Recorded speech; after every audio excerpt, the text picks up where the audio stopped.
Bonjour, je suis Juliette, bienvenue dans ce podcast. Dans le cadre de Bâton Studio, j'interviewe une personnalité sur sa spiritualité. Ici, nous parlons des cartes du tarot, de superstitions, de fantômes, de la vie après la mort, de destin, de croyances de manière générale.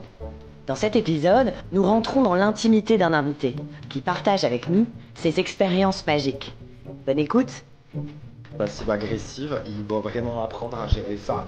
En gros, c'est soit il se fait complètement dominer par l'autre, soit il est genre en espèce de surconfiance, et du coup il a envie d'écraser les autres. Ouais. Ah ouais, je me sens pas trop ça. Ce que je ressens pas trop par rapport à peut-être aux dernières années, mais plus j'avance et plus en fait je vois ce qu'elle veut dire, tu vois. Et d'ailleurs, elle m'a toujours dit, le jour où vous aurez une relation amoureuse, il vous aimera, lui vous aimera d'amour et tout, mais votre plus gros ennemi dans cette relation, ce sera vous.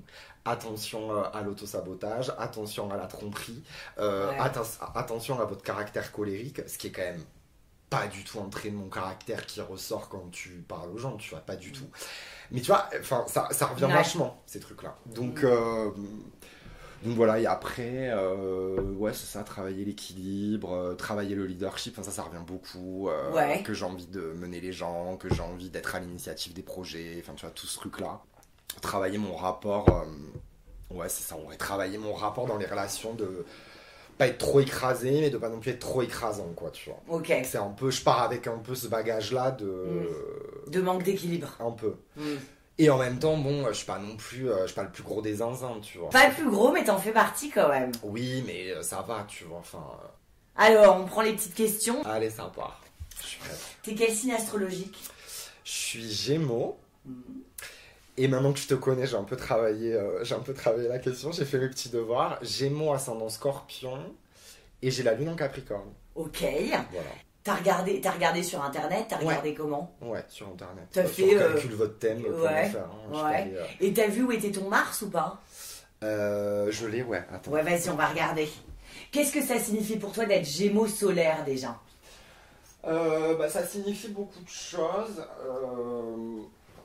Une ambivalence, c'est un peu cliché de dire ça, mais en vrai, alors c'est marrant parce que pour mes amis, c'est pas du tout Mars en Taureau. Mars en Taureau, pas mal. C'est très très très patient ça se construit mais sur le long terme. C'est pas mal Mars en Taureau. Hein. Et alors attends, vas-y, on revient aux Gémeaux. Parce que c'est quand même ton signe en vrai, solaire. Moi, c'est un signe sur lequel je me suis toujours défini parce que moi, j'ai toujours eu une ambivalence, tu vois, dans l'intime ou dans l'extérieur. Je sais que pour mes amis, c'est pas du tout évident, mais par exemple, ma sœur te dirait le contraire. Ouais. Je peux vraiment avoir je peux switcher. Enfin, tu vois, quand je suis vraiment avec des gens que je connais très très bien, il y en a peu, et c'est pour ça que ma sœur, avec qui j'ai vécu en plus pendant longtemps, peut en témoigner. Je peux vraiment passer d'une euphorie à une espèce d'énorme déprime, un gros vague à l'âme, et comme ça, tu vois, vraiment en switchant. Et c'est vrai que d'une manière plus globale, je suis très sociable, les mondanités, c'est pas un exercice qui est compliqué pour moi, je m'intéresse très facilement aux autres et tout, mais tout d'un coup, si je sais pas, je le sens pas ou quoi, je me referme et je pars, tu vois. Il y a un espèce de truc comme ça qui est très, très ambivalent et que j'ai même beaucoup, je m'étendrai pas des masses, mais dans mes relations intimes avec des amants, tu vois, je peux avoir ce truc qui, à mon avis, pourrait surprendre mes amis, tu vois, dans la manière de me comporter. Il y a vraiment la personne que je suis à l'extérieur et la personne que je suis à l'intérieur, tu vois. Je sens qu'il y a vraiment... T'es double. Un peu, ouais. Comme le Gémeaux. En tout cas, en grandissant très tôt, je me suis toujours intéressé un peu à l'astrologie, tu vois. Je me suis toujours défini par rapport à ce trait de caractère-là. Je me considère pas comme lunatique, parce qu'il faut pas non plus... je suis pas bipolaire, mais... il y a quand même de ça. Okay. Et pour moi, c'est vraiment la sociabilité aussi, les Gémeaux. Il y a un côté très sociable, très chaleureux. Très bon communicant. Très drôle. Léger. Animal mondain, tu vois. C'est vraiment un truc qui je me retrouve en tout cas là-dedans. Et en vieillissant, je comprends aussi tout le côté scorpion. J'ai pas mal d'amis qui sont scorpions. Moi, c'est pas un signe que j'ai détesté. Enfin, tu vois, parce que les gens, ils ont quand même pas mal d'a priori autour de ça. Et, euh, et là, en vieillissant, je vois un peu le côté scorpion que je peux avoir, tu vois. C'est quoi alors, pas le côté dark, autodestructeur et tout. Enfin, je pense pas être quelqu'un d'autodestructeur. Mais je sens qu'il y a quand même un rapport à la chair, enfin tu vois, au charnel, au corps. Puis moi je suis quelqu'un, cherche le fond tout le temps. Enfin, tu vois, c'est hyper important pour moi, vraiment. Enfin, j'ai besoin de... Enfin, moi j'aime pas trop aller en surface, quoi. Enfin, encore une fois, j'adore tout le côté superficiel de plein de choses. Par mon métier, par le milieu dans lequel j'évolue et tout, je suis très matérialiste, enfin, j'ai un côté très bulle de champagne, tu vois. Ouais. Et en même temps, enfin voilà, moi j'ai besoin d'approfondir les sujets, je vais voir un film, enfin tu vois, faut que j'aille au fond de la réflexion, que je comprenne. En vrai, j'aime les marginaux, j'aime aller deep, tu vois. Enfin, c'est un truc c'est un moteur, en vrai, dans ma compréhension des choses, tu vois. Et ça, tu l'accordes à ton ascendant scorpion? Ouais, bon, alors peut-être de manière très naïve, hein, peut-être que c'est faux, je sais pas. Mais en tout cas, ouais, je le rapproche de ça. Et les gens scorpions que j'ai autour de moi sont un peu comme ça quand même. Ok. Et t'as une lune en Capricorne. La lune, c'est ton côté féminin. Ok. C'est ce que tu caches, c'est la manière dont tu te traites quand personne, quand t'es tout seul en fait. Et donc ta lune, elle est en Capricorne. Tu sais, qu'est-ce que tu penses des Capricornes, toi? J'ai pas énormément d'avis, je t'avoue que c'est pas un signe que je connais beaucoup. Ça t'a plu de voir que t'avais ta lune en Capricorne ou pas? J'ai compris en écoutant des choses que c'était plutôt positif parce qu'il y a un côté très moteur, j'ai l'impression, et que ça me va, parce que j'ai envie de faire plein de choses et j'ai envie d'avancer, tu vois, dans ma vie, à tous les endroits, mais j'ai envie d'aller haut. Ouais. Et je le rapproche un peu de ça, mais après j'ai pas assez de connaissances pour te dire vraiment. Tu vois, autant il y a des signes que j'aime ou que j'aime pas, d'expérience, tu vois. Alors vas-y, on va balancer. Non, par exemple, tu vois, les vierges, les vierges, c'est un signe avec lequel je lutte beaucoup, que j'apprécie, mais par exemple, ma sœur est vierge, j'ai 2 ou 3 amis d'amis qui sont vierges, et c'est un signe que je comprends, mais avec qui je lutte tout le temps, quoi. Lutte, ça veut dire quoi? C'est des gens avec qui je sens qu'il y a une limite dans la compréhension des actes et des choix, tu vois. Il y a un truc qui est très, très impartial, un non est un non, et bon, enfin, je veux dire, je suis complètement d'accord avec cette idée-là, mais je veux dire, dans un truc c'est pas souple, quoi, les vierges, pour moi. Il y a un truc de manque de souplesse, d'impartialité, c'est comme ça, j'ai vu donc c'est ça, enfin tu vois, il y a un truc très... terre à terre, c'est un signe de terre, et c'est un signe qui a le souci du détail, c'est un signe qui est un peu méfiant. J'ai vu un post l'autre jour sur Insta qui m'a fait hurler de rire. C'était vraiment ça, en fait ça disait en substance qu'en fait quand tu déclares ta flamme à un vierge, direct la première réaction c'est mais qu'est-ce qu'il me veut en fait, il veut du fric, qu'est-ce qu'il veut, enfin il y a une espèce de truc un peu peine à jouir, enfin pas peine à jouir mais c'est l'inverse du lion, quoi. Pourtant ils sont proches, les vierges arrivent juste après les lions. Mais après, moi, je les aime bien, les vierges. Non, mais moi aussi, parce que, en fait, j'admire chez eux des choses que j'ai pas. Et encore une fois, je le ramène à ma sœur parce qu'on est très très proches et que je l'aime beaucoup et qu'on a une très belle relation. Et c'est vrai qu'elle a des traits de caractère que je n'aurais pas et desquels je m'inspire beaucoup pour essayer d'avancer. Mais en même temps, je sens que ça a une limite chez moi. Et que je me reconnais pas à 100% et je peux pas avancer à tous les endroits avec ce signe-là, tu vois. Alors, donc les vierges, ils en prennent un petit coup. Et qui d'autre? Ou qui t'aime bien, sinon? En vrai, moi j'aime bien les scorpions. J'aime bien les scorpions, mais j'aime bien les lions. Ouais, moi aussi. J'aime bien les lions. Ils savent faire la fête, ils sont chaleureux. Puis, je sais pas, c'est pareil. Moi j'aime bien les gens qui sont moteurs aussi, tu vois, qui décident, qui t'emportent. Et je rapproche ça des lions. Mais, les béliers aussi, ils sont vachement leaders. J'en connais pas beaucoup. Qu'est-ce que c'est que le tarot pour toi? J'en mets un sur la table. Alors, qu'est-ce que c'est que le tarot pour moi? Pour moi, le tarot, c'est, je dirais, un levier pour réfléchir et agir. J'ai pas beaucoup d'expérience avec le tarot. Je pense que je dois en avoir Enfin, on m'a déjà tiré les cartes, genre des copines qui apprennent un peu à tirer les tarots, tu vois. Mais vraiment, quelqu'un qui s'y connaît vraiment. J'ai vu une voyante, je pense qu'elle m'a tiré les cartes, donc c'est forcément du tarot. Pas forcément, ok. On peut même lire l'avenir dans du café, dans n'importe quoi en fait. Elle m'a tiré les cartes, donc je pense que ça devait être un jeu de tarot. Ouais, d'ailleurs il y en avait 3 même. Et honnêtement, j'ai été assez bluffé, et c'était une bonne séance. En tout cas, elle a vu plein de choses. Ouais, je dirais que c'est ça, c'est un levier de réflexion pour moi. Mais c'est pas quelque chose auquel je toucherai comme ça. Pourquoi ? Je pense que c'est assez dangereux quand même. En fonction de si tu passes les énergies ou pas, de si t'es ancré ou pas dans ta vie. Enfin, pour moi, c'est pas quelque chose qu'on doit prendre à la légère, quoi. Ok, c'est pas vraiment un jeu pour toi alors.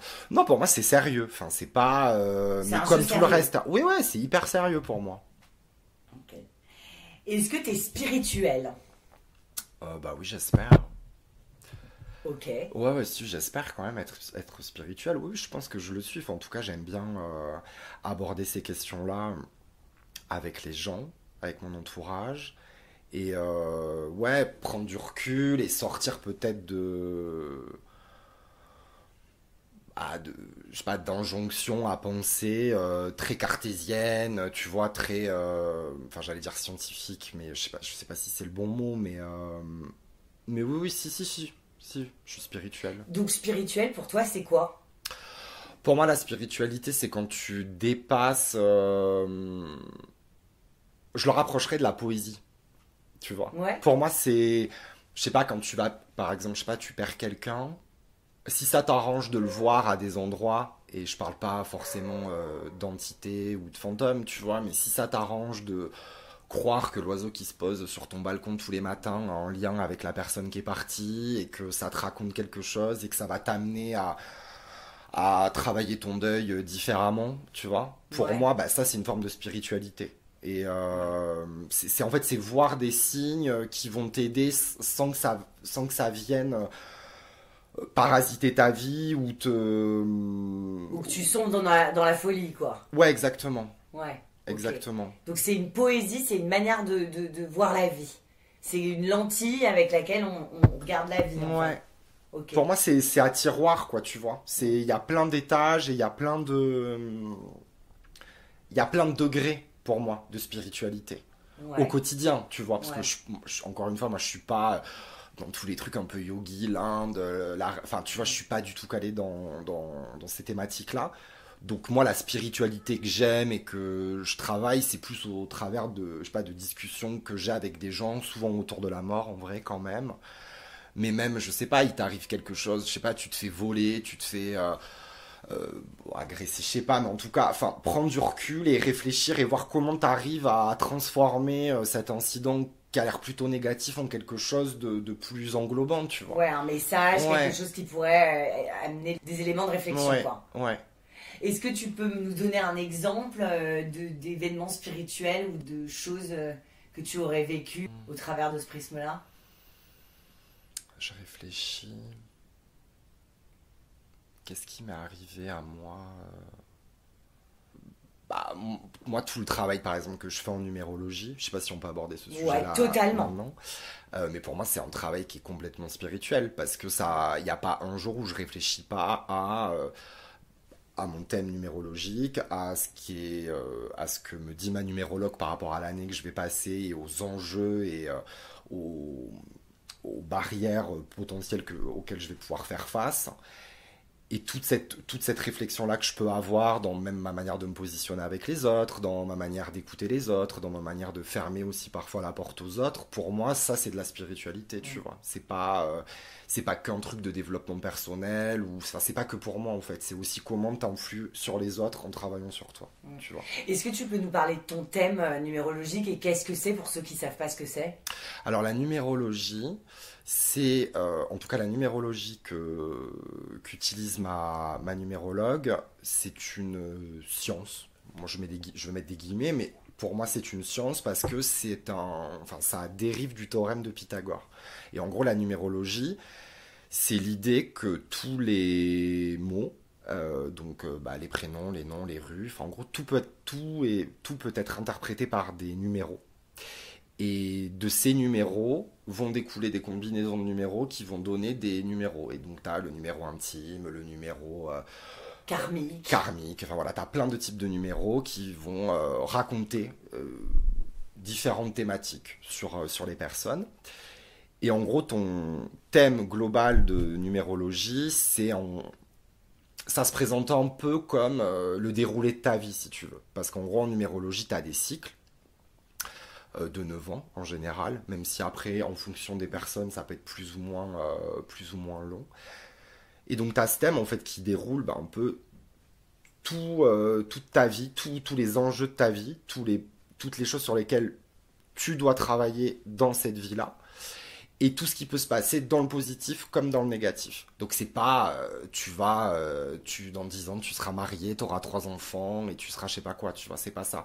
Mais tu sais que t'as des possibilités. Moi, je sais qu'il y a des possibilités de pouvoir aller très très loin, de me réaliser professionnellement dans tel ou tel milieu, d'avoir une telle ou telle histoire avec quelqu'un. Maintenant, à moi de travailler sur, en l'occurrence, moi, c'est plus un travail autour de l'équilibre, un travail de comment est-ce que je dois me positionner dans mes relations pour pas être trop dominé, pour pas être trop dominant. Donc voilà, c'est trouver aussi cet équilibre-là. Et ensuite, tu as les années personnelles où chaque année, ma numérologue, Martina, que j'embrasse, qu'on adore, va vraiment te poser mois par mois les challenges, qu'est-ce qui peut se passer, exactement. tout ça. Et juste pour savoir, toi, tes numéros de chemin de vie, numéro combien ? Alors, je veux pas dire de bêtises, mais je crois que je suis numéro de chemin de vie 8. Ok. Pas mal. Et surtout, ça veut dire quoi ? Y a tout un truc autour de l'équilibre, ouais. de mémoire comme ça. Et surtout, ce qui est assez intéressant, c'est que... Alors, je me souviens plus du terme, mais en gros, chaque phase de ta vie a un numéro. Et en gros, moi, la première phase de ma vie, c'est 1, la deuxième phase, c'est 2, la troisième phase, c'est 3, et la quatrième phase, c'est 4. Ce qui est ultra rare, selon Martina, parce que ça se fait vraiment à étage, si tu veux. Donc, il y a un truc qui est très ordonné. Et d'ailleurs, moi, je l'ai toujours vu, c'est-à-dire que pour l'instant, moi, je monte, tu vois, les escaliers. J'ai pas encore vu, et j'espère ne pas en avoir de redescendre. T'as des gens, ils ont 2, ils ont 7, ils ont 2, ils ont 3, enfin, tu vois. Et en fait, du coup, ça incombe, on va dire, un travail qui est encore plus compliqué, tu vois. Ouais. Moi, il y a un truc où je pose une pierre pour en mettre une. Et honnêtement, depuis que je vois Martina, et je la vois depuis, je pense que j'avais 20 ans, oui, donc ça, j'ai 28, donc 8 ans. C'est fou. Le travail en fait que ça m'a permis de faire, et puis surtout même en sachant, parce que ça c'est souvent une phrase que tu retrouves chez les gens très pragmatiques de si on te dit ça, est-ce que tu crois pas que tu vas provoquer la chose parce qu'elle t'a dit que t'allais tomber. Moi je suis de l'école où il faut pas non plus moi je la vois une fois par année et après je ne m'enchaîne pas à ça, je relis pas mon thème tous les jours, tu vois, mais je sais qu'il y a une espèce de guideline de mon année et qu'il faut que je fasse attention. Tu vois, il y a 2 ans, elle m'a dit, attention, c'est une année qui va passer très très vite, vous allez gagner plus d'argent parce que dans votre travail va se fluidifier, vous allez rencontrer plein de personnes, vous allez vouloir courir très très vite. Juin, juillet, août, on fait attention, on peut louper une marche, on peut se casser la gueule. Je te le donne en 1000. En juillet, qui s'est cassé la cinquième métatarse du pied, c'est Bibi, tu vois. Et en vrai, ça correspondait exactement à un état d'esprit dans lequel j'étais, de vouloir que ça aille vite, de vouloir toujours plus. Bon, j'avais fait la fête, j'étais pas non plus, j'avais pas bu que de l'eau, tu vois. Mais en fait, c'est juste qu'en fait, moi, ça me réaligne comme il faut pour réfléchir aussi à ce que je veux vraiment. Et parce qu'elle m'a déjà dit des choses qui se sont pas forcément réalisées, où il y a eu des échecs, mais ça me permet quand même de me questionner et de me dire en fait qu'est-ce que t'as mal fait, parce qu'en fait c'est toujours ça. En fait, c'est est-ce que t'estimes que là t'as tout mis en œuvre pour pouvoir arriver à ça. Et moi, en l'occurrence, la numérologie m'aide là-dedans parce qu'il y a une bonne balance entre, on va dire, je dis ésotérisme, mais tu vois ce que ça englobe. C'est le terme, franchement. Voilà. Moi, je l'ai eu, Martina, cette semaine, pendant 2 heures. C'est mystique, ésotérique. C'est complètement mystique et en même temps c'est très ancré, c'est très pragmatique. Et moi j'ai dû lui envoyer, sans te mentir, 25 personnes. Bon, déjà il n'y a pas une personne que je lui ai envoyé qui n'était pas genre bouleversée de son échange avec Martina. Et puis surtout, dans le lot, il y a des personnes, comme par exemple ma mère, qui est pas du tout dans ces trucs-là. Bon, ma mère, elle a quand même arrêté de travailler pour se réorienter et tout, parce que Martina, elle lui a donné à un moment donné la force d'y croire. Et en fait, moi, c'est ça que je trouve le plus important. En fait, c'est croire. Et surtout, comment est-ce qu'on croit. Et ça, c'est une très, très vaste question. Religion, astrologie, l'humanisme. Enfin, voilà, il y a plein de thématiques, hein, tu vois. Mais croire et comment est-ce qu'on croit et comment ça nous fait avancer, enfin, ça, pour moi, c'est... hyper vital, tu vois, dans notre ère humaine, tu vois. Ouais, tout est possible si on y croit. Bah, avec un peu de boulot, hein, quand même. Oui, mais je pense qu'il faut travailler. En fait, je pense que les gens qui regardent un peu tous ces trucs-là, en étant un peu comme ça, un peu frileux, c'est parce que je pense que dans leur tête, c'est juste je te jette un thème ou je te tire des cartes et je te dis, bah voilà, il y a le pendu, donc c'est tu vas te réinterpréter, tu vas partir là-bas, terminer. Bah non, enfin, en fait, c'est comme tout. Il faut travailler, il faut réfléchir, et donc c'est pour ça, encore une fois, que même quand tu me demandes ce qu'est pour moi le tarot, bah pour moi en fait c'est un levier, mais comme la psychanalyse est un levier, comme parler avec quelqu'un est un levier, en fait c'est toujours quelque chose qui va m'aider à réfléchir, à me questionner. Est-ce que tu es superstitieux ? Un petit peu. J'ai pas été élevé là-dedans, mais ouais, j'ai toujours... tu vois, j'ai toujours ma chaîne que ma mère m'a donnée. Depuis qu'elle me l'a donnée, voilà, je la mets tout le temps. Et quand je la mets pas, j'ai toujours l'impression que si je la mets pas, il va pas m'arriver des choses. J'ai toujours un chapelet avec moi, grec, que pas du tout religieux en plus. Mais voilà, je suis un peu attaché à ce genre de petits trucs. Je dis jamais quand je mens que je suis malade. Ça, pour moi, ça porte l'œil. Mais vraiment, ça c'est vraiment un truc, voilà. Donc tu dis quoi ? Bah, je dis la vérité, enfin voilà, que je viens pas parce que j'ai pas envie ou parce que je suis t'aimes crevé. Pas trop, en fait, tu m'intéresses pas, je suis désolé. Là, depuis 2 fois que je te dis, c'est naze, donc cette fois non. Non, mais en tout cas, je suis pas du tout de l'école, enfin, quand je peux, parce qu'il m'arrive de mentir, tu vois, je mens jamais sur ça. Et par exemple, je donnerai jamais de l'argent, c'est un truc de merde, hein, mais j'offrirai jamais par exemple un saut en parachute à quelqu'un. Ça, tu vois, c'est un truc, voilà. Ça, c'est hors de question. Mais parce que pour moi, c'est vraiment... tu portes l'œil, quoi. Enfin, voilà. C'est plus ce genre de petits trucs-là, tu vois. Ok. Est-ce que tu crois en la vie après la mort ? Oui, j'y crois. Après, j'utiliserai pas le mot vie. Pour moi, je crois plus à un état après la mort, tu vois. Je pense qu'on est... Ouais, pour moi, je me vois dans un espèce d'état entre rêve et réalité où t'as pas vraiment... Je suis même pas persuadé qu'on ait encore conscience de ce qu'on était dans notre vie passée, tu vois. Ouais. Mais je pense... moi, je le vois comme une espèce de flottement, de sommeil, d'un truc où t'es peut-être dans le noir, mais où il se passe quand même des choses, tu vois. Mais j'utiliserai pas le mot vie. Enfin, moi, je crois pas du tout au paradis. Enfin, je suis pas du tout dans des représentations où... Mais il y a une âme ? Ouais, je pense qu'il y a une âme. Je pense que de toute façon... Enfin, on sait pas tout. L'être humain sait pas tout. Non. Tu vois. Et donc, il il y a des choses qui nous échappent et c'est évident. Déjà parce que, je sais pas, on a tous... Enfin, moi, j'ai toujours entendu des histoires, même de personnes. Et je pense que c'est sûrement ta question d'après, où t'as des manifestations d'entités, de présence, tu vois. Donc, c'est évident qu'il se passe des choses et que je pense qu'en fonction de ce que t'as fait ou pas dans la vie que tu quittes, ton âme, elle voyage différemment et soit elle reste bloquée, soit elle va quelque part, soit elle se réinvente, mais c'est sûr qu'il y a un après qui est évident. Après, on va pas fumer des clopes au paradis avec les copains, tu vois. Ça, enfin, je vois pas du tout...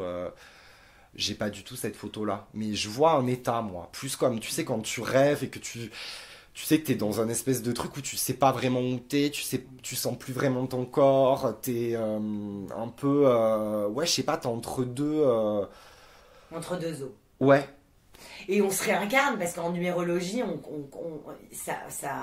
y a de la réincarnation. Enfin, oui. Je veux dire, ouais. Donc tu penses qu'on se réincarne? Ouais, moi je pense qu'on se réincarne, mais encore une fois, je suis pas persuadé que moi, Mathieu, avec ma conscience, je vais me réincarner dans le corps d'une femme dans les années 2125, tu vois. Mais je pense qu'en fait,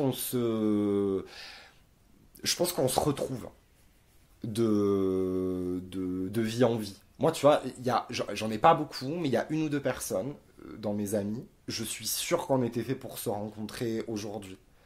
Parce que l'un et l'autre ont fait écho, soit à des gens qu'on a perdus, soit, je sais pas, à une connexion du passé. Mais en tout cas, je trouve qu'il y a un rapport qui a été trop évident dès le début, qui est une complicité qui est beaucoup trop forte et atypique pour qu'il soit question que de notre vie à l'instant T, tu vois. Tu crois aux âmes sœurs? Après, encore une fois, j'utiliserai pas ce mot-là, mais oui, moi j'y crois. Moi j'y crois, tu vois, j'ai une amie qui a perdu son premier amour très très tôt, quand elle était très jeune, et qui a perdu aussi son papa beaucoup trop tôt par rapport à l'âge qu'elle a aujourd'hui.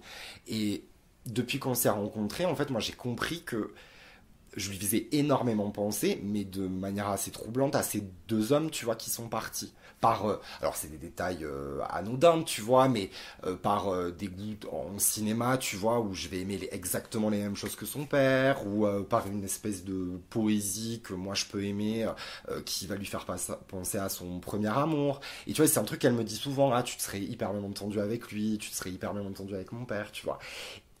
On a 20 ans d'écart, on n'aurait jamais dû... c'est des relations comme ça qui sont quand même assez atypiques de par le moment où on s'est rencontrés, l'écart d'âge que l'on a. Et pour moi, ça, c'est des choses qui... Il y a une part un peu de magie, tu vois, à cet endroit-là. Pour moi, c'est pas des rencontres qui sont normales, entre guillemets, tu vois. C'est des rendez-vous. Ouais. Et moi, j'aime croire que c'est quelque chose qui est... Alors, je sais pas si c'était écrit, mais en tout cas, qui fait écho à quelque chose qui nous dépasse, en fait. Ouais. Et alors, la question à laquelle tu t'attends, c'est les fantômes. Oui, moi, ça, j'y crois. Je crois qu'il y a des entités, ça, c'est sûr. Enfin, je veux dire, il y a trop de témoignages de personnes qui ont vu des choses, qui ont entendu des choses.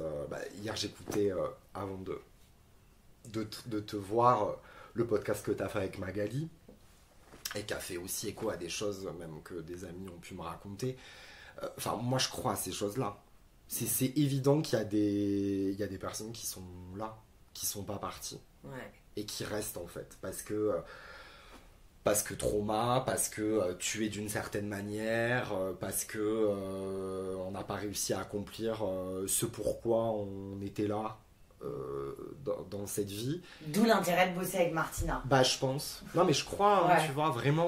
Et je crois aussi beaucoup dans l'idée qu'on est aussi très très chargé par nos ancêtres. Et qu'il y a des gens qui le sont plus que d'autres. Et Martina, en numérologie, m'a beaucoup appris ça. Et ça, c'est quelque chose qu'il faut vraiment travailler, quel que soit ton niveau, en fait, d'être chargé ou pas. Mais tu sais, sur Insta, j'avais vu un réel assez marrant. Alors là, c'était autour de la psychanalyse, mais en fait, tu peux aussi l'appliquer pour la numérologie, l'astrologie ou le reste. Mais en gros, tu as un verre de café qui représente ton arrière-arrière-grand-mère. Tu as plein de verres vides où tu as grand-mère, mère, enfant. Et la personne vient mettre de l'eau et vient transvaser. Et au fur et à mesure, le café disparaît pour donner qu'un seul verre d'eau sur notre génération, tu vois. Et je pense qu'il faut toujours garder cette idée-là, en fait, se nettoyer. En fait, il faut se nettoyer. Parce que on le voit bien là, avec tout ce qui se passe, même dans l'actualité, les MeToo, les agressions sexuelles et tout. Je pense qu'il n'y a pas un petit garçon ou une petite fille qui n'a pas une grand-mère ou une arrière-grand-mère qui s'est fait abuser dans les années 50 parce que dans les mœurs, c'était comme ça, parce que du coup, on a couché avec une fille qui nous sortait l'enfant à l'aiguille à tricoter. Enfin, tu vois, je veux dire, des histoires quand même sordides parce que c'était une époque. Et ça, ces choses-là, ça te marque. Et surtout, ça se transmet parce qu'on parle de générations qui n'allaient pas chez le psy comme les citadins de 2024, tu vois. Donc, Et quand tu dis travailler, donc, alors toi, ça passe par la numéro. Tu dis qu'il faut réfléchir, qu'il faut... Puis verbaliser aussi, surtout. Et puis, il faut aussi s'intéresser... je pense qu'il faut aussi confronter ses parents, ses grands-parents. Alors bon, après on a tous des rapports plus ou moins... Confronter, c'est un peu violent comme mot, mais oui, mais en tout cas, non mais en tout cas, discuter, exactement. Mais bon, il y a certains cas où il faut confronter, tu vois. Et en même temps, si on s'en sent pas capable, c'est peut-être que c'est pas le moment. Mais en tout cas, déjà, ne serait-ce qu'avoir conscience qu'on se traîne plus ou moins des casseroles. Enfin, je trouve que ça te met quand même dans un état d'esprit où t'es toujours un peu sur le qui-vive, tu vois. Moi, Martina, elle m'a vachement parlé de mes ancêtres, qu'aurait pu avoir beaucoup, être couronné de gloire, je mets des grosses guillemets sur le mot gloire, mais en tout cas connaître, on va dire, une forme d'aisance financière et humaine, et qu'on a pris des mauvais chemins, et qui du coup se sont retrouvés finalement dans une espèce de norme qui est un peu cafard, en vrai, quand t'as envie de grandiose, tu vois, et je sais que moi, cette envie-là, je l'ai, tu vois. Moi j'ai envie de grandiose, mais dans tout, tu vois, j'ai envie que la vie soit une fête, une pièce de théâtre, un film, que tout soit une scène belle et jolie, tu vois. Et je sais que si j'ai envie que ce soit ça, et malheureusement la vie ne veut pas être que ça, mais en tout cas que ça le soit au maximum et que je puisse aller jusqu'où j'ai envie d'aller, il faut que je garde en tête, tu vois, que les gens qui m'ont précédé dans ma famille, ils n'ont pas toujours fait les bons choix, ils se sont peut-être trop écrasés à certains moments. Ils ont peut-être pas osé aussi vouloir les choses à d'autres. Ils ont peut-être pas assez travaillé, tu vois. Donc déjà, à cette micro-échelle, réfléchir, ça t'aide. Et puis après, il y a aussi... savoir d'où on vient. Exactement. Connaître l'histoire, mais ça, c'est... Oui. Parce que tu vois, t'as beaucoup de personnes... Je vois, mon père, il s'est jamais trop intéressé à ces choses-là. Et là, aujourd'hui, alors qu'il a, je sais pas, 62, 63 ans, il commence à peine à s'intéresser à ça, tu vois. Et c'est vrai qu'en général, plus tu vieillis, et plus t'as ce besoin de revenir à ce qui était ta famille, la maison de famille, enfin, tu vois, à te réancrer dans ces choses-là. Et moi, dans ma logique, plus j'ai envie d'avancer, et plus j'ai envie de me détacher de ces choses-là. Parce que j'ai envie de me dire que tout est tellement au clair que tout pourrait brûler, tout le monde pourrait partir. J'ai compris, tu vois. J'ai fait ce travail-là. Non, mais tu vois, plutôt que de m'enchaîner à ça quand je serai vieux, tu vois. T'as perdu des gens, toi, proches ou pas? J'ai perdu mon grand-père il y a 14 ans, mais c'est la seule personne que j'ai perdue. Il était âgé, donc c'était très triste, tu vois, mais voilà, et il est jamais venu te faire des petits guilis là pendant la nuit? Non, pas du tout. Non, pas du tout. Non, après moi j'ai jamais eu d'expérience. On m'a beaucoup raconté de choses. Je sais pas, en soirée, en machin, t'as toujours quelqu'un qui a une anecdote à raconter, et que moi pour le coup j'écoute avec beaucoup de... Enfin moi c'est des sujets, pour moi c'est hyper sérieux, quoi. Même s'il y a peut-être toujours une part de plus ou moins de mensonges, tu vois, où on va enjoliver les choses. C'est une histoire. C'est une histoire, et puis surtout, en fait, pour moi, à partir du moment où tu crois qu'il y a un mec qui est un barbu en claquette, qui a séparé la mer en deux, je veux dire, non, mais en fait, encore une fois... Il revient vachement, celui-là. J'ai un podcast qui n'est pas encore sorti, qui s'appelle Gary, on en parle tout le temps de Moïse. Bah oui, parce qu'en fait... quoi, cette histoire. Et en même temps, peut-être pas. Ouais. Mais en fait, moi, je pars du principe que si... des sociétés entières se sont construites sur ça. Je pense que l'histoire a été racontée d'une certaine manière. Évidemment, et que des choses ont été romancées. Mais je pense qu'effectivement, le mec a dû arriver à un endroit, il a dû driver le peuple et leur dire on va passer par là. Et il a dû dire mais non, on peut pas, il y a la mer. Il a dit mais si, il n'y a pas. Et en fait, quand ils sont arrivés, il n'y avait pas. Mais je pense pas qu'il ait ouvert. Il n'a pas ouvert, ou peut-être que c'était marée basse et qu'ils ont réussi à aller de l'autre côté. Parce qu'en fait, on parle d'une île et pas d'un pays, tu vois. Mais comme Jésus, c'est sûr qu'il a existé, Jésus. Mais évidemment, c'est historique. Et voilà, il y a deux Jésus. Il y a le Jésus sur lequel on se base, et il y a le vrai Jésus, tu vois. Mais donc pour moi, à partir du moment où tu crois à ces choses-là, et je respecte, même si j'ai pas une appétence pour la religion de ouf, quoi. T'es quoi, toi? T'es baptisé Ouais, j'ai été baptisé, mais comme dans beaucoup de familles françaises, je pense beaucoup par tradition, tu vois. Donc je suis de confession chrétienne. Après, on m'a jamais demandé si j'avais envie d'être chrétien. J'ai fait ma première communion parce qu'il fallait la faire et qu'on avait des cadeaux à la fin et que voilà. Mais j'ai jamais cru en Dieu, tu vois. Ça, j'ai jamais cru en Dieu. Mais jamais. Parce que j'ai toujours trop vu le système. de ce qu'est l'église et des dérives de la religion. Mais après, je juge pas du tout les gens qui se retrouvent dans la religion. Mes parents, d'ailleurs, ont été beaucoup actifs quand ils étaient jeunes. Ils donnaient des cours de catéchisme. Bon, années 80, tu vois, on fait de la gratte, on parle de Jésus, on part à Lourdes entre potes. Enfin, c'était très sympa, entre guillemets, tu vois. Donc, j'ai quand même du respect pour ça, mais moi, je m'y reconnais pas. Mais par contre, pour moi, s'il y a cette foi-là, il y a la foi dont on est en train de parler, qui est une foi peut-être beaucoup plus floue pour beaucoup de personnes, mais qui, avec un peu de recul, l'est pas du tout, en fait. Enfin, pour moi, je veux dire, toutes les foi, elles se valent, tu vois. Enfin, on a tous besoin de croire, en fait. Donc, on peut, même si c'est croire en l'humain, tu crois. Donc, je pense qu'il faut pas trop se juger à cet endroit-là. Ça me fait penser à ce que m'a dit Martina hier. Elle m'a, ou avant-hier, enfin je sais plus, cette semaine quand on s'est parlé, elle m'a dit fais attention, tu es trop dans l'espoir. Et du coup ça ne fait moi, et ça m'a marqué parce que j'étais pas d'accord avec cette réflexion. Et du coup, vu que j'étais pas d'accord, ça m'intéresse. Enfin tu vois, j'essaie de, moi je dis toujours, plus tu y crois, plus ça arrive. Ça s'appelle la manifester, voilà, la loi de l'attraction, enfin c'est ça.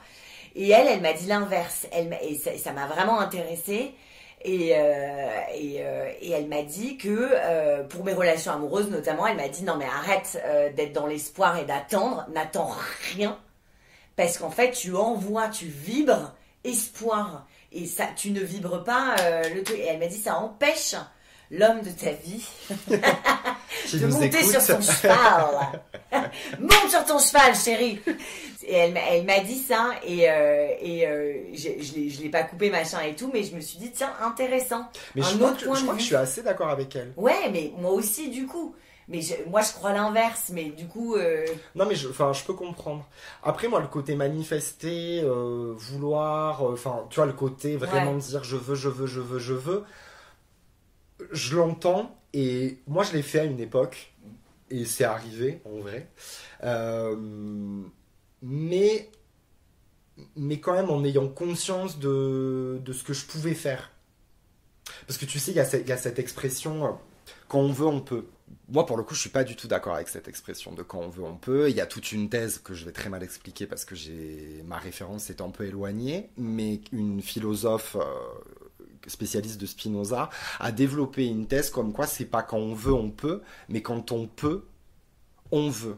Et en fait, pour moi, quand tu sais que tu as la possibilité de faire quelque chose, qu'on te fait comprendre que tu peux y arriver, là, vraiment, tu arrives à cet état où tu le veux vraiment et où du coup, tu vas tout faire pour pouvoir atteindre cet objectif-là. Tu vois ce que je veux dire ? Est-ce que tu peux donner un exemple Exemple, t'as 8 ans, tu prends des cours de chant dans ta petite ville de province, et là, en fait, t'as ta professeure qui, en fait, te fait comprendre que t'as vraiment une belle voix. Et qu'en fait, cette voix-là, tu vas pouvoir la travailler et tu vas pouvoir en faire quelque chose. Donc là, en fait, tu comprends que tu peux, en fait, chanter.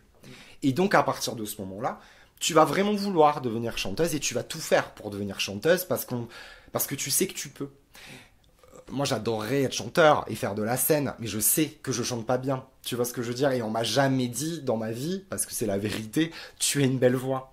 Donc en fait, le quand on veut, on peut, non. Et en fait, pour moi, la manifestation, c'est pareil, c'est-à-dire que si tu sais que tu as les capacités de faire quelque chose, tu vas vraiment te le souhaiter à toi-même. Et tu vas vraiment le verbaliser à l'univers, on va dire, même si ça fait un peu tarte de dire ça.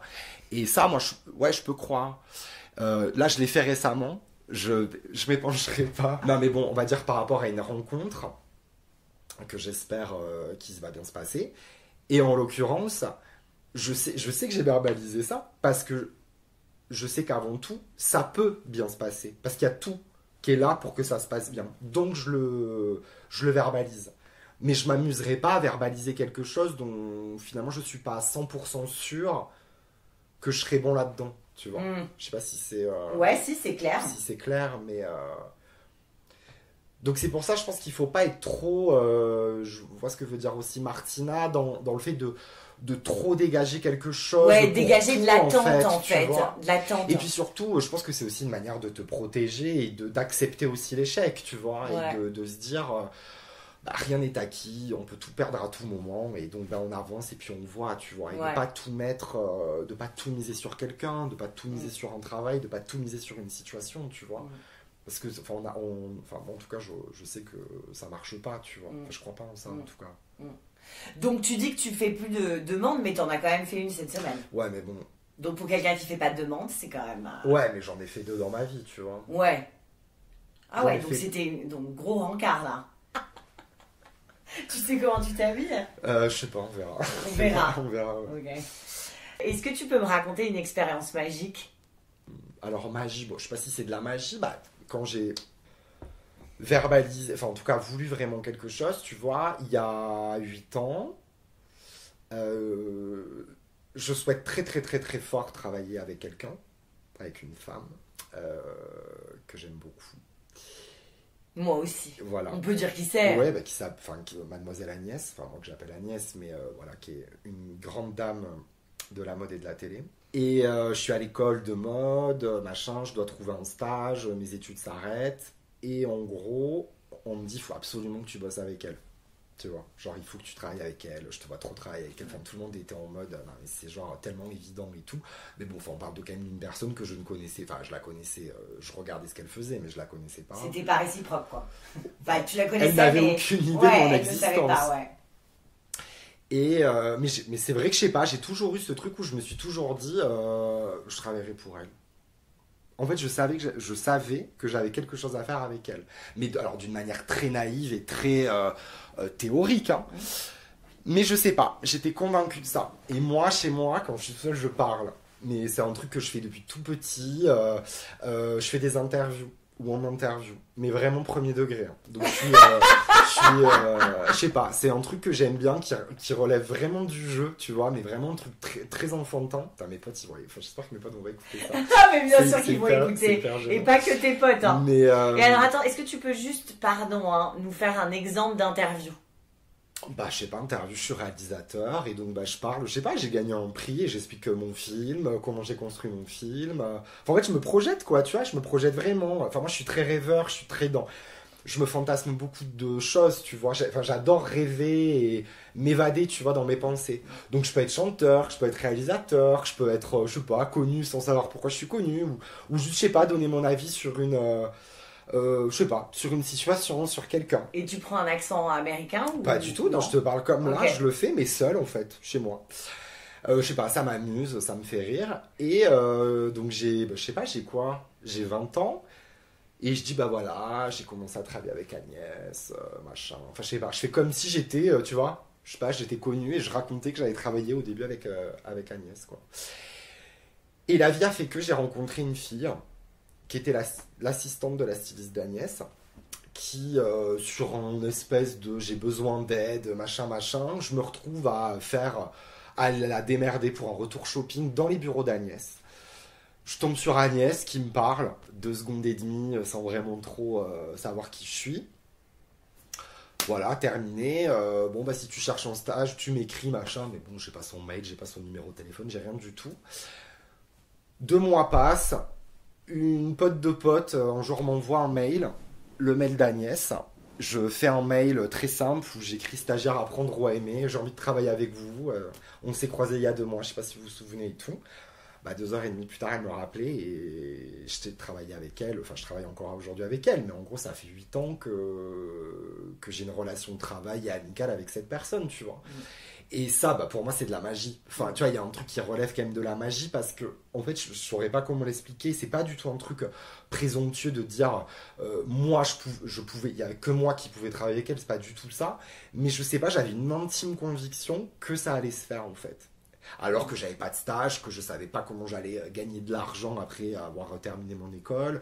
Je sais pas, j'étais dans une espèce de phase d'indécision, mais je savais quelque part que ça t'était destiné. Ça allait le faire avec elle. Enfin, je sais pas, je sentais que j'avais quelque chose à écrire avec cette personne.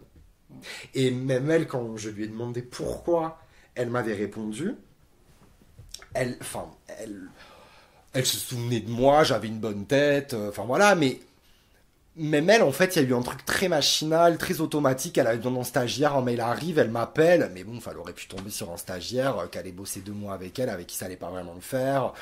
Et en fait, bon, il s'avère qu'on a eu une espèce de connexion humaine très, très, très forte, tu vois. Donc ça, magie, pareil, Martina, tu vois, la numérologie, c'est rentré dans ma vie d'une manière quand même assez magique. Hein. Je suis en vacances à Collioure, dans le sud, petit village à côté de Perpignan, où je vais depuis que j'ai 3 ans, 3 semaines chaque été avec mes parents. Donc c'était il y a 8 ans. Je tombe sur le seul magasin que je ne connais pas, à mon avis, du village. Ça faisait 18 ans que j'étais là, j'avais jamais vu ce magasin, une vieille librairie, machin. J'ouvre une porte, le libraire range ses étagères. Un livre tombe devant moi, apprendre la numérologie, c'est les espèces de bouquins des années 80, où tu sais pas si c'est à moitié vrai, à moitié faux, 2 €. Je réfléchis même pas, j'achète le bouquin, je m'enferme et je commence à faire mon thème et à interpréter de manière très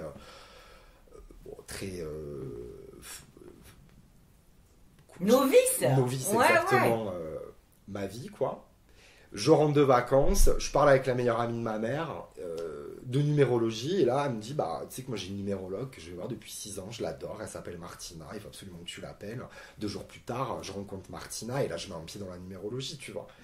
Bon, moi il y a un truc comme ça, pour moi la magie elle est là. Il y a un truc de ressenti et d'instinct que les gens ont plus ou moins. Il y a des gens, pour moi, ils l'ont pas du tout. Il y a des gens, ils sont pas sur cette terre pour ça. En général, c'est les gens qui vont pas aller vers le tarot, qui vont pas aller vers l'astrologie.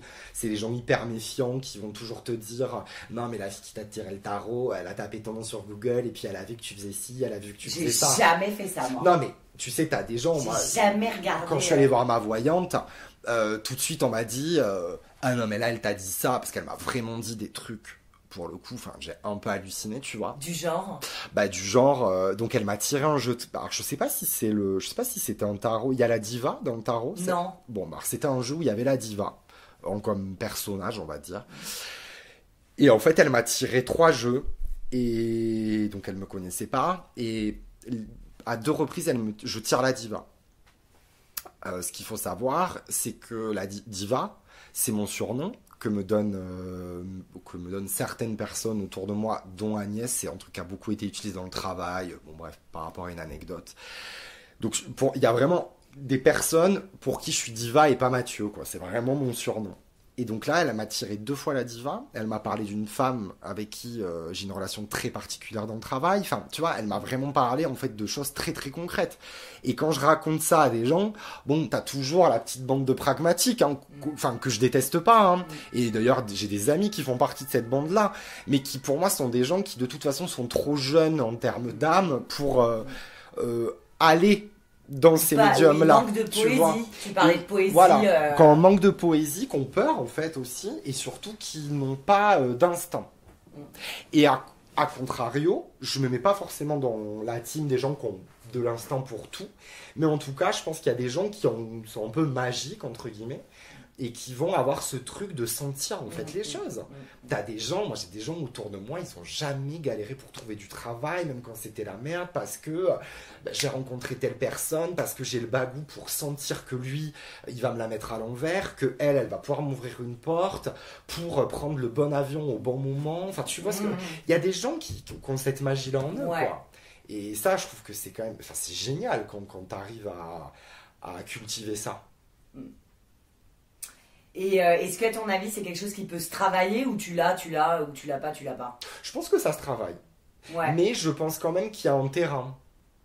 Et je pense que comme toi, tu as envie de pousser les gens justement à travailler le tarot et à utiliser le tarot comme, encore une fois, comme un levier, comme vraiment un outil qui va t'aider au quotidien. Je pense qu'il faut quand même avoir, et c'est pour ça que tout à l'heure je te disais que pour moi c'est dangereux.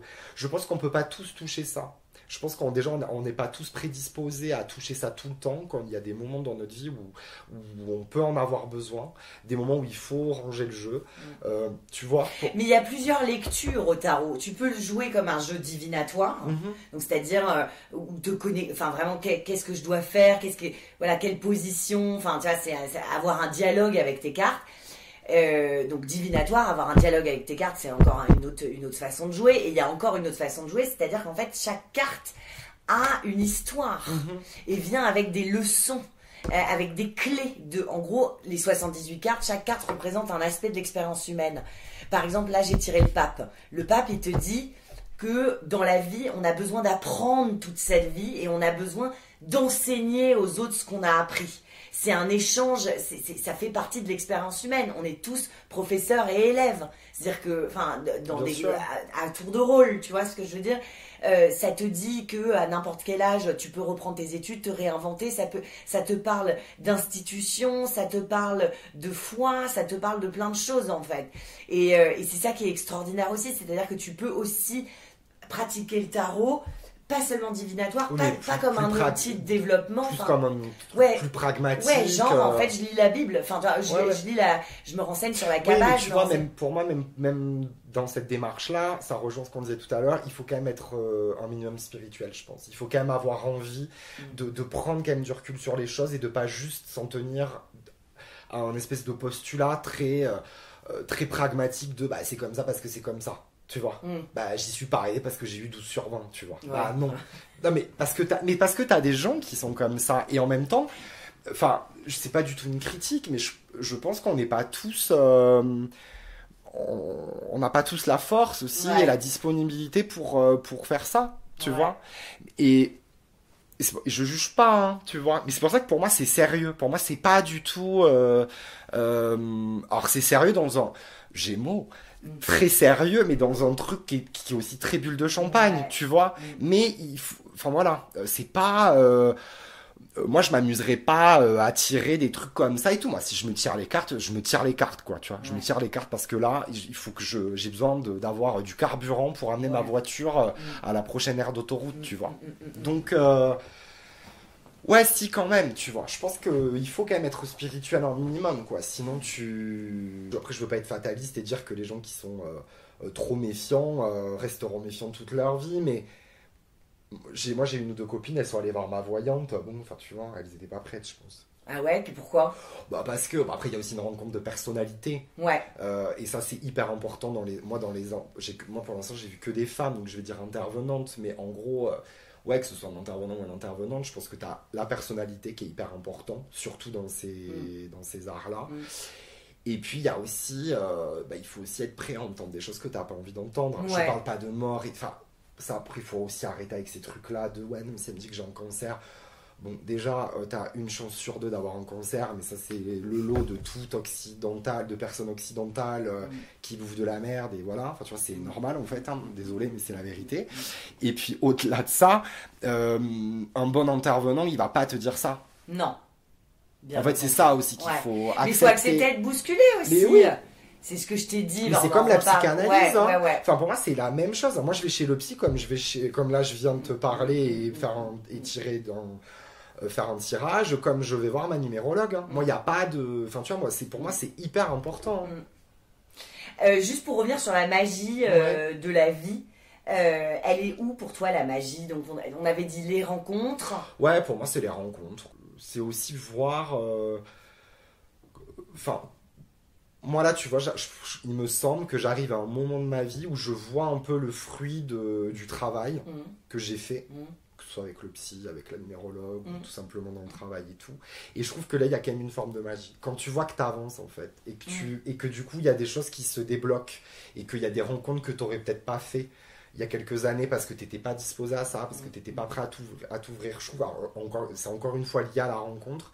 Mais bon, on est des êtres humains, on a besoin d'avoir des relations avec les autres. Donc pour moi, ça passe par ça. J'ai pas de...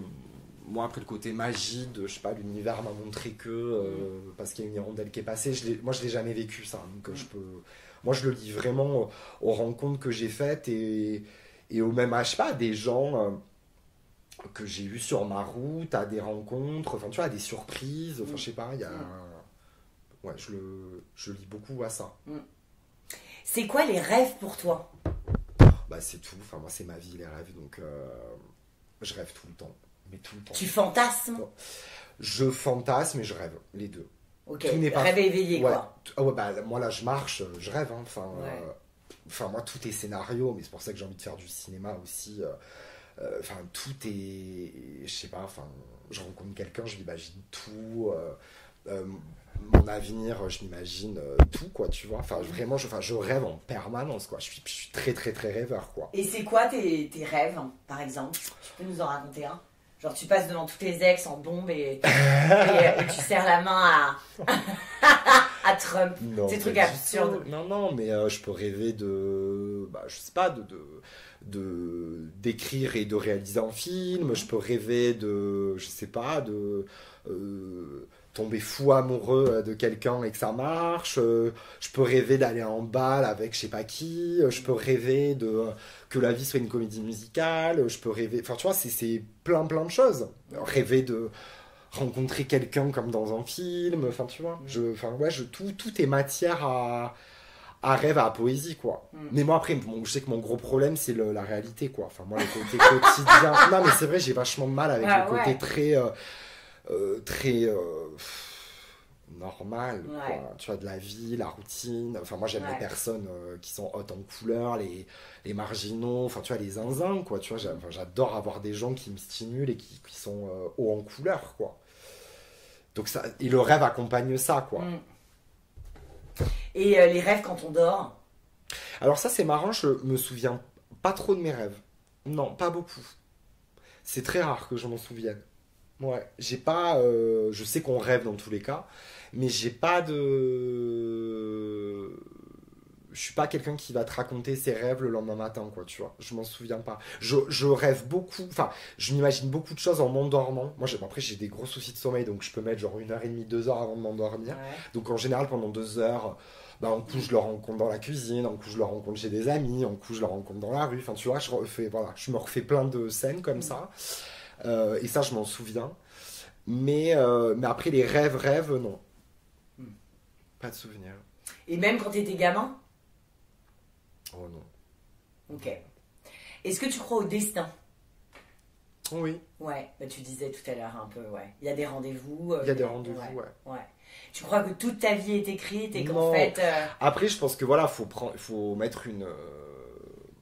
j'ai l'impression d'être un spécialiste du destin. Enfin, je sais pas, c'est marrant. Non, je pense qu'il faut mettre... Il faut doser, quoi. C'est-à-dire que c'est comme tout.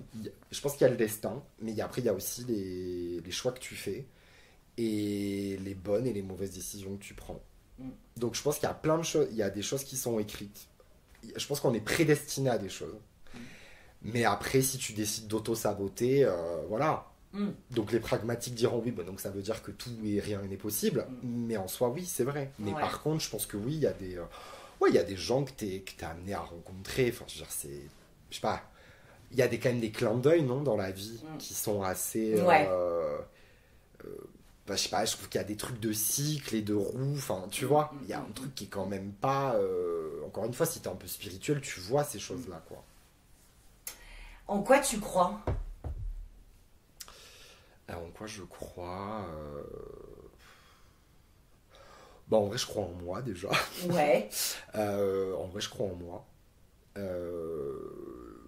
Je pense que je connais mes capacités. Et je connais aussi mes faiblesses et les endroits sur lesquels il faut que je travaille. Mais ça, voilà. Donc, voilà. Et après, en quoi je crois... Je dirais quand même que je crois en l'autre. Un minimum, tu vois. Alors c'est marrant parce que hier j'ai écouté le podcast avec... Enfin, j'avais tout ramené à Magali, mais je veux pas du tout... On t'embrasse, Mag. Tout te cibler, Magali, pas du tout. Mais c'est marrant parce qu'elle disait, moi je crois vachement que l'autre est bon, ou je sais plus trop quoi. Enfin, elle avait un peu ce truc-là. Moi, pas du tout. Moi, je crois pas du tout en ça. Pour moi, il y a pas... Enfin, je vois ce qu'elle veut dire, mais je crois pas que en l'autre, tu vois. Je suis même plutôt méfiant, moi, de ça. Mais je crois quand même que...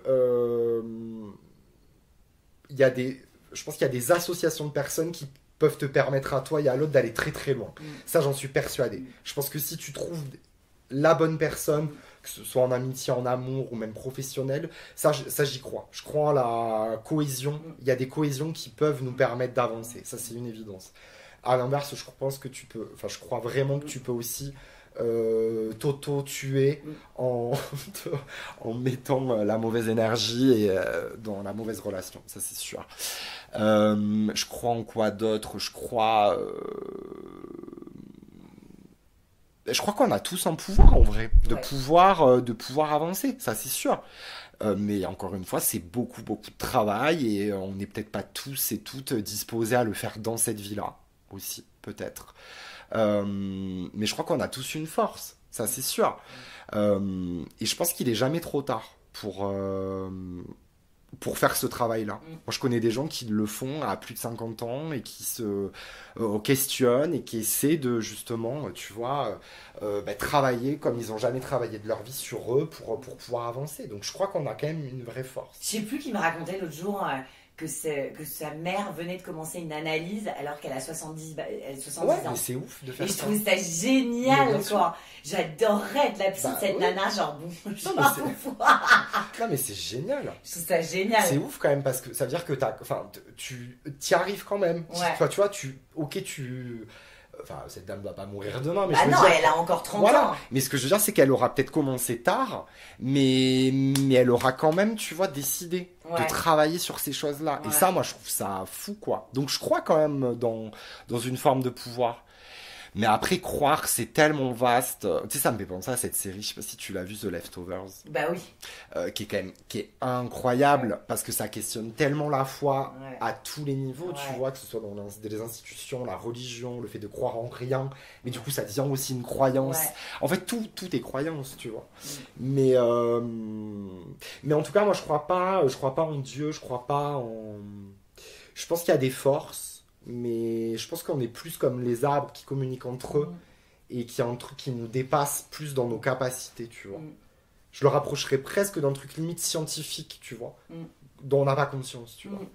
Mais pas... Il y aurait une unité dont on n'a pas conscience. Je suis Mais... sûr. Ouais, bah oui, évidemment. Moi, je suis sûre, évidemment. Je suis sûr, c'est sûr. Moi, je crois qu'à l'inconscient collectif, enfin, on en parle, mais je veux dire, on est un, on est une énergie Oui, c'est une. sûr. Et la table. Et surtout, l'arbre, on l'a perdu. C'est sûr que de toute façon, plus on avance, et surtout nous, dans des sociétés qui sont hyper capitalistes, modernisées, tout ce que tu veux, enfin voilà, on n'a plus cette poésie-là, en fait, dont je parlais tout à l'heure aussi, et cet élan de spiritualité, et je pense que là, on retrouve un espèce d'élan de spiritualité, mais qui est quand même très marketing à des tas d'endroits, qui est très... benchmarké, enfin tu vois, qui est très comme ça, très à l'américaine, quoi, tu vois, enfin, mais il y a une base qui est évidente de connexion des uns et des unes et des uns et des autres, tu vois, c'est sûr. Mais je pense que ça nous dépasse. Et Est-ce que tu crois en la télépathie? ouais, moi j'y crois. Alors pas X-Men, Tornade qui va te retourner l'immeuble d'en face. Enfin, c'est pas Tornade, mais je sais plus comment elle s'appelle. Mais tu vois ce que je veux dire. Oui. Tu vois, Ouais. Jinx, je sais plus comment, Ouais, je sais plus comment elle s'appelle, moi non plus. On s'en fout. Mais oui. Ah bah oui, oui. Mais moi, de toute façon, je crois dans tous ces trucs-là. Hein. À des échelles différentes, mais j'y crois. Enfin, en fait, pour moi, je vois même pas pourquoi on pourrait pas croire à ça, en fait. Non, il y a plein de choses qui nous échappent, c'est évident. C'est évident. Est-ce que tu crois, je sais pas pourquoi j'ai envie de te poser cette question, mais est-ce que tu crois que quand on ressent quelque chose de très fort, Ouais. l'autre a ressenti la même chose?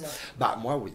Et ça m'est déjà arrivé. Moi, je sais que des fois, il y a... Je sais pas, je vais vraiment pas bien. Il y a une copine qui m'appelle. Alors, bon, encore une fois, la bande des pragmatiques, on sait ce que vous allez nous dire et on vous embrasse. Mais moi, je suis persuadé qu'on ressent des choses. Moi, des fois, j'appelle ma soeur, je sais qu'elle va pas bien, tu vois. Enfin, je sais pas, il y a des choses Enfin, il y a des gens comme ça, je pense que c'est pas... T'as l'intuition, t'appelles et elle te dit ouais, je suis dans le Mais c'est comme ce que je te disais tout à l'heure, je pense que on a... Enfin, les gens, les personnes qui ont cet instinct-là, après, c'est quelque chose que tu peux travailler, et je pense qu'il y a vraiment des gens qui l'ont en eux, qui sont comme des passeurs d'énergie, mais comme toi, tu vas travailler avec les cartes, comme Martina va travailler avec les numéros, comme une énergéticienne va travailler avec les pierres, tu vois. C'est sûr. Ça, c'est sûr. C'est sûr. Alors, grande question. C'est quoi l'amour pour toi? L'amour, pour moi, c'est la confiance. Je crois. De ma petite expérience en amour et en amitié, surtout en amitié. Pour moi, l'amour, c'est quand tu fais complètement, quand tu te donnes à quelqu'un, mais même si c'est que psychologique, mais c'est vraiment un truc de confiance pour moi. Confiance d'être à nu? D'être à nu et de tout donner et de pas être dans le calcul, quoi. Enfin, en tout cas, moi, par rapport à mon expérience personnelle et par rapport à des choses que j'ai pu vivre par le passé, je sais que voilà, le jour où je ferai vraiment confiance à quelqu'un, et je le fais déjà en amitié, je pourrais parler d'amour. Et les gens à qui je donne ça en amitié, c'est vraiment des gens que j'aime, et d'ailleurs ils savent que c'est réciproque, quoi, tu vois. Mais pour moi c'est vraiment ça a vraiment un rapport avec la confiance.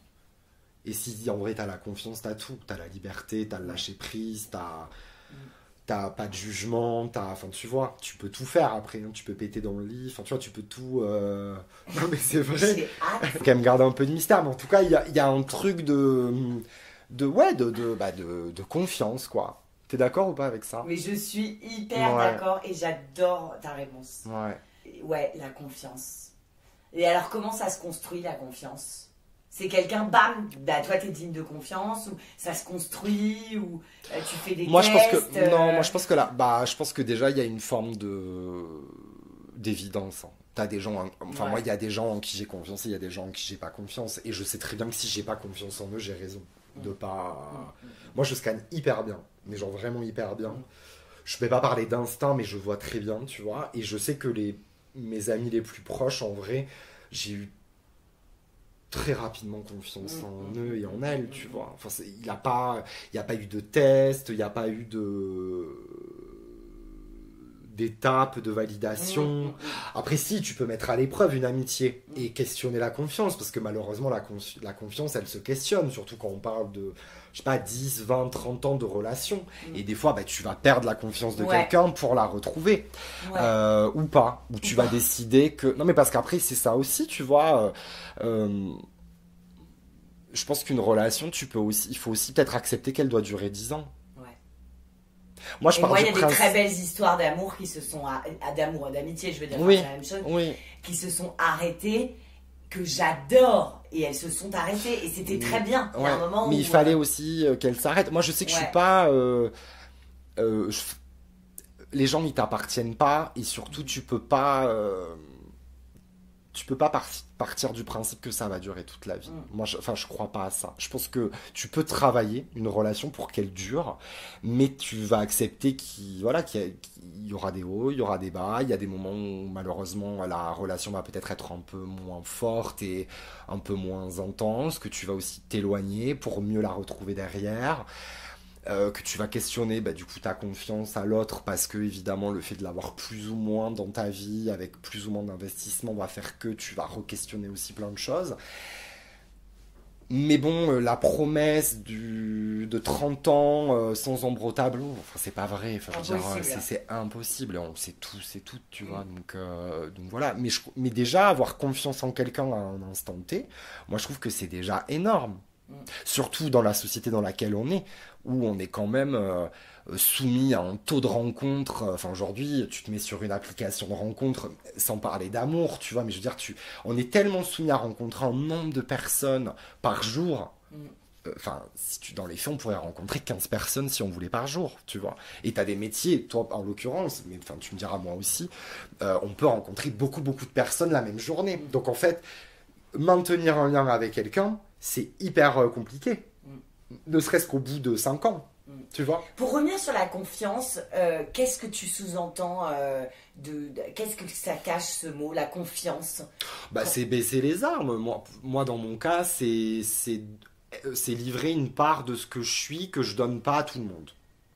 De choses qui me sont arrivées quand j'étais enfant... c'est pas du tout, on n'est pas du tout en larmichette, hein. Un petit peu, mais c'est pas du tout, je le dis pas du tout pour ça, mais c'est raconter des choses que je raconte pas à tout le monde, et qui vont aussi expliquer ce que je suis, et peut-être des incompréhensions que certaines personnes vont avoir parce qu'elles n'auront pas toutes les grilles de lecture. Et ça, pour moi, si je le donne à voir à quelqu'un, c'est que j'ai quand même confiance. Alors après, il y a des gens à qui je le raconte, je sais très bien que ça va pas être une amitié qui va traverser ma vie, tu vois, et parce que j'ai travaillé aussi dessus et que je peux parler de ça. Mais en l'occurrence, c'est baisser aussi les armes, et c'est aussi peut-être peut-être des fois prendre ton téléphone juste pour dire que tu vas pas bien à quelqu'un. Moi, je sais que c'est quelque chose que je ne fais pas, que je fais très peu. C'est hyper dur. T'as des gens pour qui ça l'est pas. Moi, j'ai des potes, ils t'appellent toutes les heures pour te dire que ça va pas, qu'ils sont vraiment dans le ressenti de je vais crever, nanana, ah mais là, mais je suis au fond du seau. Enfin, tu vois, moi, je sais que si je t'appelle et que je te dis ça va pas, là, faut se poser, tisane, 2 heures au télé. Enfin, c'est chaud. Enfin, vraiment, je le fais peut-être même pas avec ma soeur, tu vois. C'est vraiment quelque chose moi, je l'ai fait cette semaine parce que j'essaye de me forcer. Et je savais pas trop, j'ai tellement pas l'habitude de le faire que du coup je savais pas avec qui le faire parce que j'ai des amis très proches. Je savais pas qui choisir pour faire ça. J'en ai choisi une et je lui ai fait une voice note en disant écoute, j'ai essayé de l'appeler, elle m'a pas répondu mais c'était la journée, elle bossait. Je lui ai dit écoute rappelle-moi ce soir. Je suis hyper mal, je suis en gros doute, j'ai l'impression de faire de la grosse merde, rien ne va, enfin je suis seule, je te dis, je viens de pleurer 4 heures, rappelle-moi, j'ai besoin qu'on parle. Elle m'a appelé le soir pour m'engueuler, pour me dire non mais attends, moi j'ai des gros problèmes de fric. Quoi? Je me suis dit bah dis donc, on va plus faire celle-là. Je me suis dit merde. Enfin, ça m'a fait marrer. Elle m'a torché. C'est une super copine, Marie. Elle est trop drôle. Oui, mais je l'adore. Et ça fait 20 ans qu'on est copines. Mais je me suis dit merde, c'est pas si évident. Je le faisais pas parce que, enfin, tu sais, petit scud quoi. Après, c'est ce que je te dis, c'est que t'as aussi des relations où la synchro va pas forcément être la même pour les deux parties. Et en fait, ça peut être une très bonne amie qui va t'accompagner, mais là, peut-être qu'aujourd'hui, en fait, elle est pas disposée à ça. Ce qui n'empêche qu'il faut quand même lui reprocher à un moment donné, parce que si ça va pas, tu te dois d'essayer de comprendre. Selon moi, en tout cas, en amitié, tu vois. Elle l'a fait. Je crois qu'elle s'en est pas rendu compte. C'est ça. Ouais. Le truc s'est retourné en 2 secondes où en fait moi je me suis retrouvée à lui montrer le moral, tu vois. Ouais. Sauf que t'avais pas du tout en fait besoin de... Enfin, c'était pas ça dont t'avais besoin. Bah ouais, c'est ça. Mais tu vois, typiquement, c'est pour ça que pour moi c'est très compliqué. Parce que je suis pas... j'ai justement pas envie de faire face à ce genre de situation-là. Ah ouais. Et je sais qu'il y a très peu, j'abuse. En vrai, je sais qu'il y a des gens avec qui je pourrais le faire, mais pour moi, voilà, si on doit reparler de confiance, c'est ça. Pour moi, c'est vraiment... accepter de dire des choses que j'ai pas envie de dire en fait, et aussi du coup de reconnaître à voix haute aussi que ça va pas, ou que j'ai peur, ou que j'hésite, ou c'est aussi aller chercher le conseil de l'autre, quoi, tu vois. Et ça, c'est pas évident selon moi. Après, t'as des gens, je sais pas, pour qui l'amour c'est juste connecter avec quelqu'un sexuellement et psychologiquement, et où on est plus dans le ressenti et l'instinct, mais t'as des gens qui tombent amoureux toutes les 2 minutes, et je pense que pour eux la confiance elle est pas là, tu vois, elle est pas dans cet endroit là. Ouais. On se tire une carte. Enfin, tu tires une carte. Vas-y, mélange. Il faut que je pose une question ou pas? Si t'as envie. On va voir d'abord les messages. Okay. Mélange. Okay. Inspire par le nez et expire par la bouche.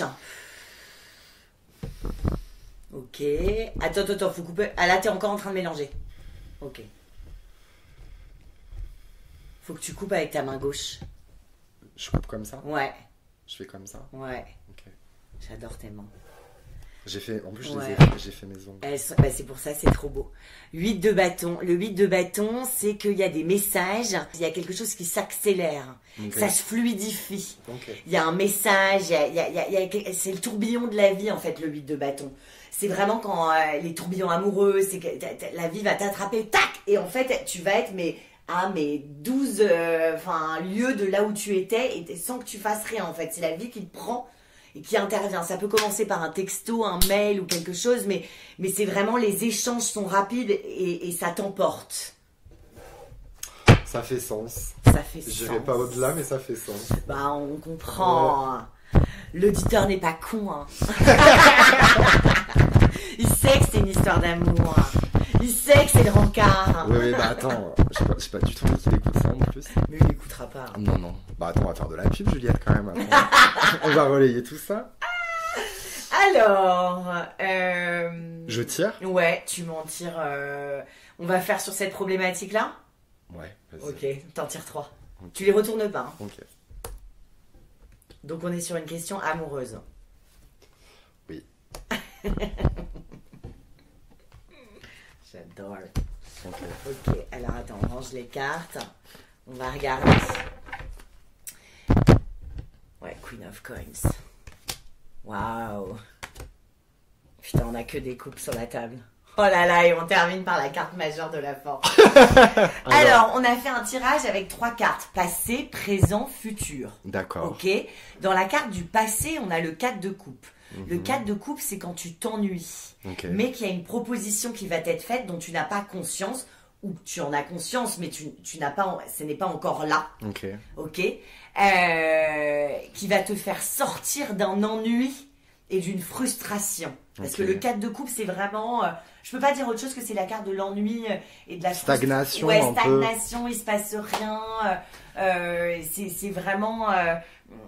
rien de nouveau sous les tropiques, quoi. Et la carte te dit, en fait, dans le tarot de Rider-Waite-Smith, ça représente un mec qui est concentré sur les 3 coupes qui n'ont pas fonctionné. Et clairement, il se fait chier sur la carte. Et dans le ciel...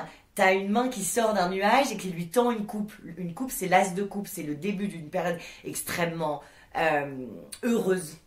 D'accord. Et extrêmement débordante d'émotions. Enfin, tu vois, forte.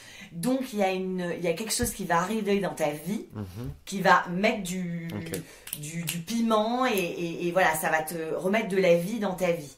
Ensuite, au centre, le challenge d'aujourd'hui, c'est le cavalier de coupe. Le cavalier, c'est quelque chose qui arrive vers toi pour te proposer d'ouvrir ton cœur. Mais cette personne qui est sur son cheval, parce que c'est un cavalier, elle a, son cœur grand ouvert. À toi d'ouvrir ton cœur. C'est le challenge. Mais il y a une bonne nouvelle qui arrive. C'est vraiment, le cavalier, c'est vraiment ça, quoi. Tu vois. Ça arrive et ça arrive vite. Donc là, on a une proposition qui t'est faite, un as de coupe qui est dans le ciel. Et là, on a le cavalier de coupe. Donc, ça concerne vraiment les coupes, c'est les émotions. C'est le domaine affectif. Donc, quand on pose une question amoureuse et qu'on a des coupes, tous les espoirs sont permis. Ok. Et puis, on termine par la force. La force, c'est la carte des passions. Parce que ça représente une femme qui tient, comme par magie, enfin, je veux dire, elle tient un énorme lion. Le lion, c'est l'animosité, c'est ce qui nous anime, c'est les passions, ok? C'est les passions dévorantes, sauf que là, c'est canalisé.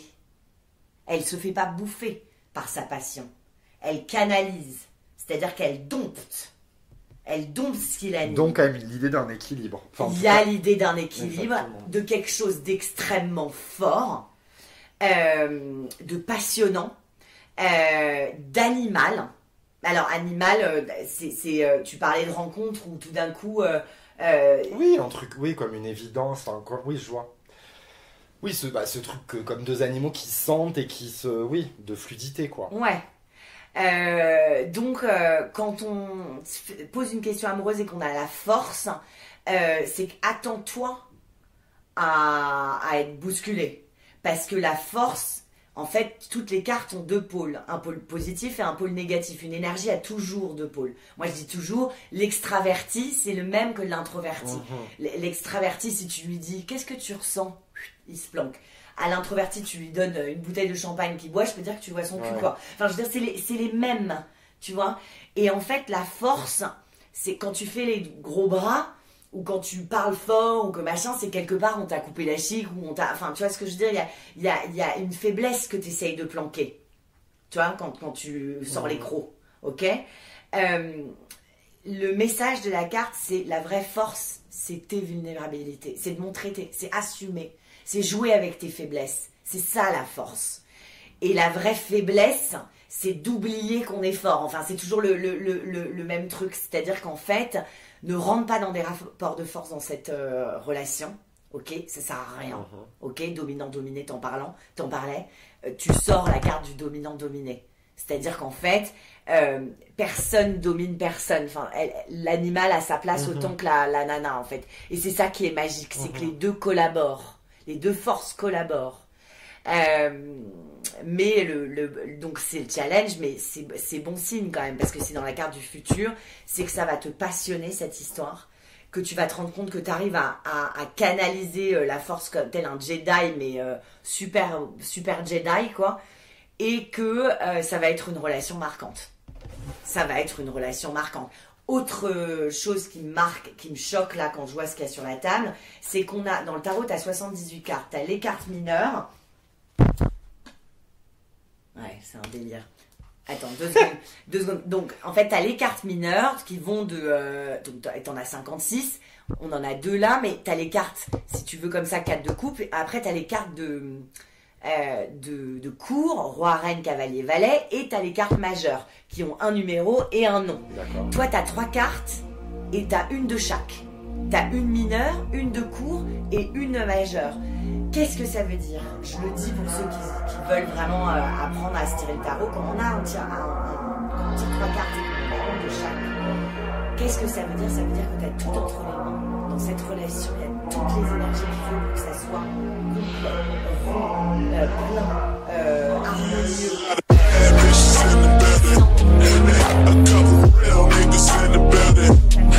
I'm finna kill niggas in the building. Hey man, I tell her where to fit the bottles, and she tell me say when, and I say church. We make it light up like a church. She wanna fuck and I say church. Do live on Sunday like a church. Praise.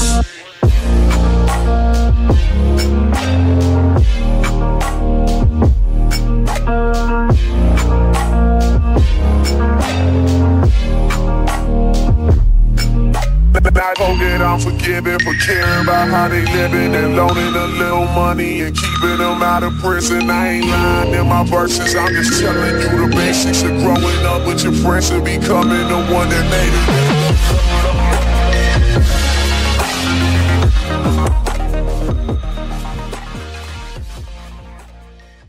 Pour prendre rendez-vous avec moi, c'est très simple. Rendez-vous sur Instagram, sur le cadre de Bâton Tarot.